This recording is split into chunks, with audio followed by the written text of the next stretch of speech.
I would request the Honorable Finance Minister, Shri Arun Jaitley ji, for his opening remarks on the Delhi Economics Conclave.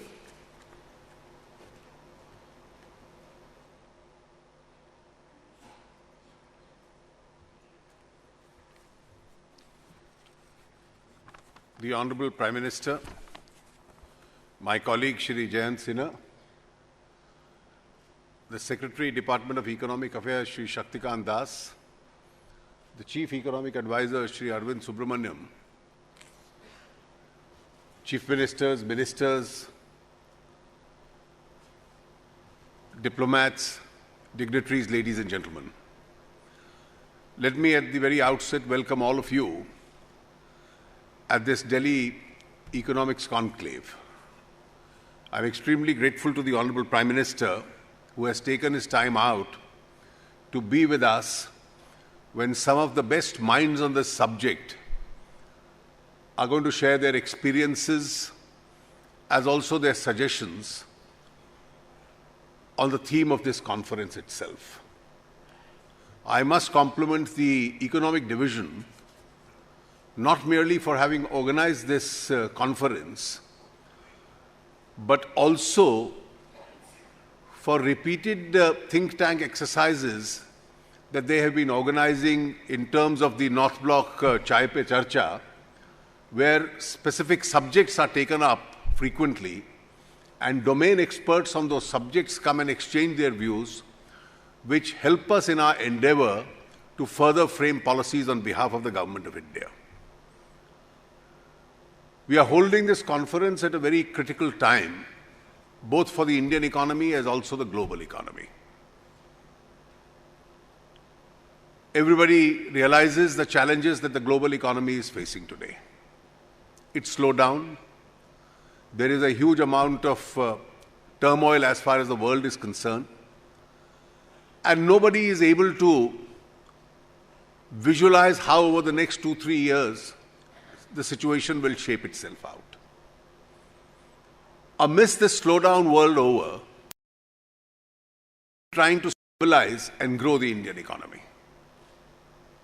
We can take some satisfaction out of the fact that we are amongst the largest economies, the fastest growing, but then we are not satisfied with that ourselves, because we do believe that our capacity and endeavor is to reach a higher grade. Eventually, it is growth and higher growth that the Indian economy will need. Higher growth is the best antidote to poverty. It not only helps people to pull out of poverty, it also helps the government to garner enough resources for poverty alleviation schemes.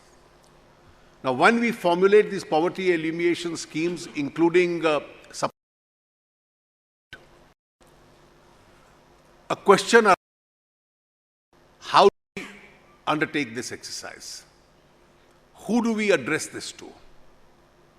Should we allow subsidies to continue indefinitely as an unquantified amount going to an unidentifiable section of people?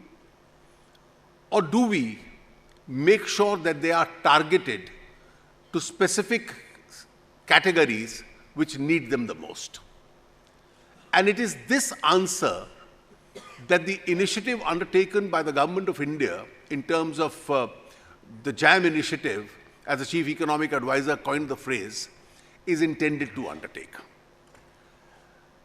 When we opened the Janata accounts, from 58% bank connectivity, we went to a near 100% bank connectivity in a matter of days. 73% of the accounts had a zero balance. Today, more than half of these 73% are operated. Over the next 1 year, many more would be operated. Similarly, we are a country with 92 crore Aadhaar identifications, with over 90 crore mobile phones. And it's the compilation of this data which enables us to reach the targeted segments which state support is intended to supplement.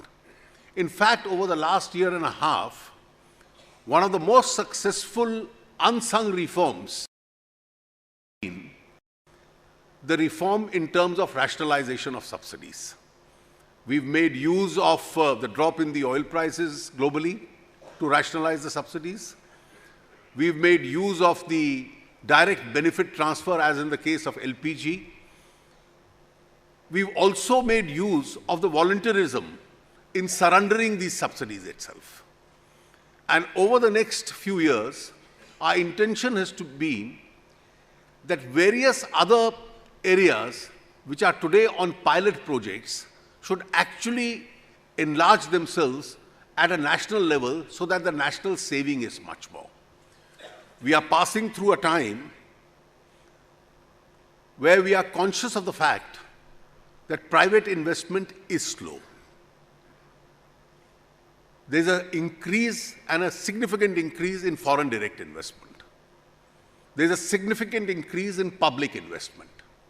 Until such time that the entire circle of private sector investment picks up, the public sector investment public investment itself has to take the lead. And therefore, this additionality of resource and the utilization of the JAM Trinity itself helps us in two ways. It helps us in transferring the resource directly to those towards whom it is targeted. It also helps us in saving a large amount of resource, which in turn converts itself into public investment, which is making the Indian economy growing. That seems to be the big picture as far as the JAM Trinity is concerned, and I'm sure deliberations over the day today will certainly help us in our endeavor to rationalize these schemes and our programs far more. I'm quite certain that this will be of great utilization to all of us. I'm certainly going to be with you towards the later part of the day for a very important concluding session, where I'll be, at the end of the day, speaking on subjects other than what we've referred to just now. Thank you very much, and thank you very much, Honorable Prime Minister, for being here with us.